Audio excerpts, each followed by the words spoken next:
Mas Punama sidam sekaring bawuna langgeng Darma Kusuma sukma luhur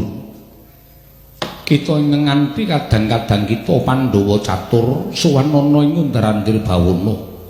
suwanana ing ngarsa ulun nanging paginiya dene jeneng kita ora ngracut marang kamurkan teka isih wujud ing yaksa ingkang ngaluhur ing mengkono apa ta sababe kulup wayah ulun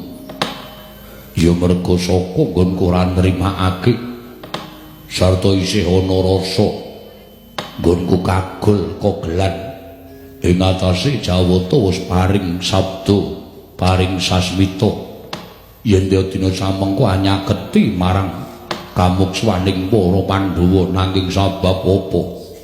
laku dadi negara Ngamarta ketekan Brahmana ingkang wujud Resi Bragalba ingkang satemah gawe muntap atine putumu Puntadewa. Nggih. Mara racuten siramen nganggo tirtaning kesabaran saiki apa lumaku ana ing negara Ngamarta dadi panggasah pangungkaling jiwa para Pandhawa ngene bakal angadepi marang dina kamukswan. Nanging jebul para Pandhawa ingkang tansah isih katarungku marang mubal babaling nafsu malah sira kulup Darma Kusuma ingkang mestine bisa ngendhakake marang karmukaning kadang-kadangmu ya kuwi Werkudara lan Arjuna teka malah sira minangka ingkang tinemu werda maringi lupiya ingkang ora prayoga marang adi-adimu kulup Puntadewa mara diage racuten kamurkan kita yen to nganti suwen nggon kita ngrasuk marang Bramantya sayekti ing mengko bakal saya kangelan nggon kita bakal nggayuh kasuwargan nggih Darma Kusuma gonjang ganjing langit kelap-lapaton lir kincang ing risang mawe gandrung pindha Tirtapatra ingkang marentul saking kepatran akarya asrep penggaling Sang Puntadewa satemaical wujuding Bramantya wujud raseksa bali kaya winyuni wujud Nalendra ing Amarta Prabu Darma Kusuma.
Sumobang pangarono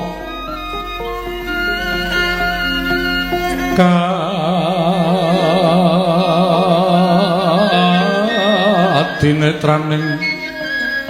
uga rapuh sabdaning kokila ring kanikara saketar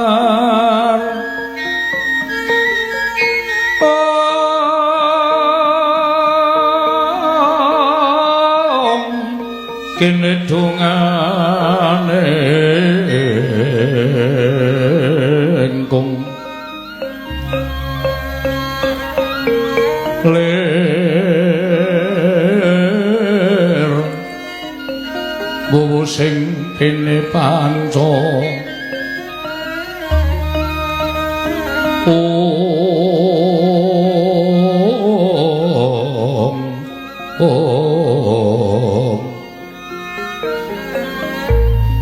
babatoke ngayam wana mrak mangwoking pagagan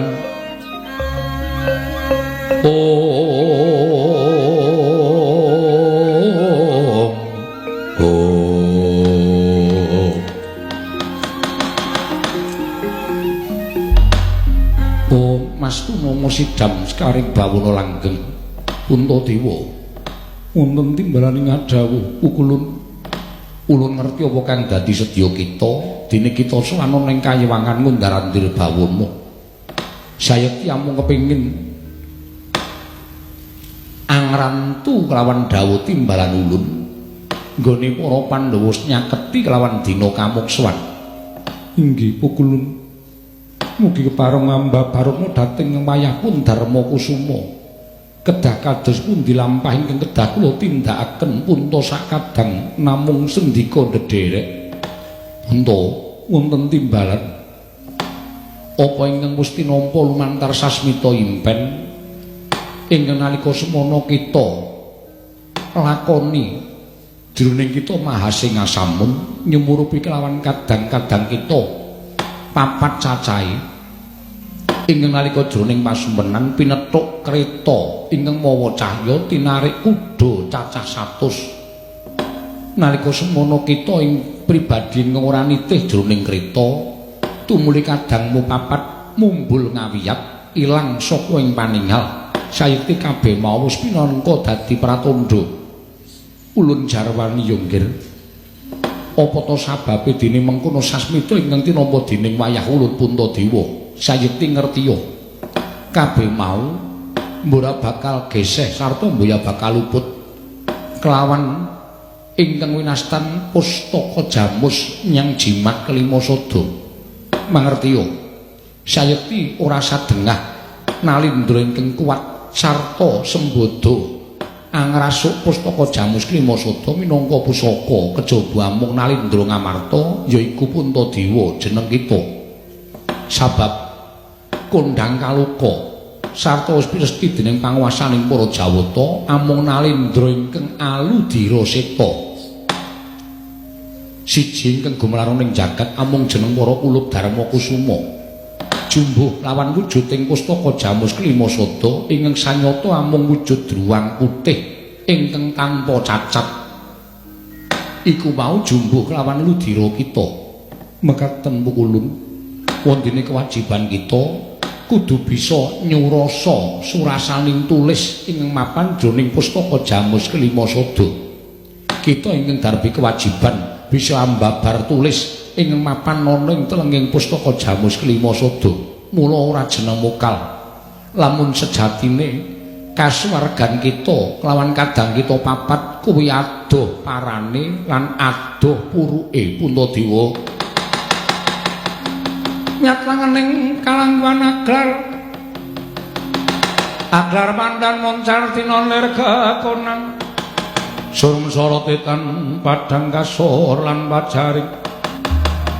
purnameng kekono dasari mongso katiga